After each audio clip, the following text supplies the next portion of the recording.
संबलपुर स्थित Indian institute of management रे कार्यरत अटेंडेंट भीष्मती नायक निकट को आसी राष्ट्रपति भवन रु निमंत्रण।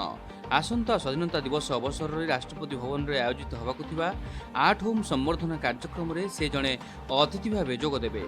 जुक्त 2 पाठ शेष कराया चाकरी संधान रे थिले झारसुगुड़ा जिला लईकेरा ब्लॉक तिलेमाल गाँव भीष्मती नायक। दीनदयाल उपाध्याय ग्रामीण कौशल योजना रे तालीम नहीं एबे से आईआईएम संबलपुर भली प्रतिष्ठित अनुष्ठान रे चाकरी करिवार सुजोग पाइछंती।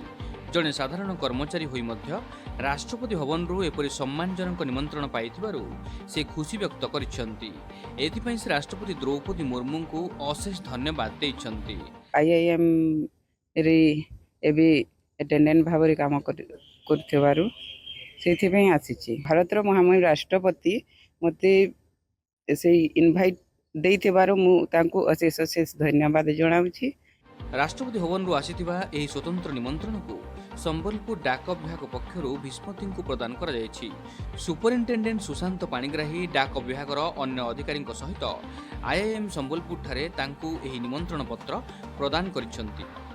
महामहिम राष्ट्रपति को द्वारा प्रदत्त निमंत्रण पत्र सठिक भाव में वितरण कलु। यह निश्चिंत भाव एक गर्व एवं गौरवर विषय जे भीष्मती नायक राष्ट्रपति को द्वारा निमंत्रित होती। आसंता अगस्ट 15 तारिख पर स्वाधीनता दिवस उत्सव उपलक्षे भीष्मती नायक महोदय को संबलपुर डाक मंडल तरफ शुभेच्छा ज्ञापन करुच्ची एवं अभिनंदन।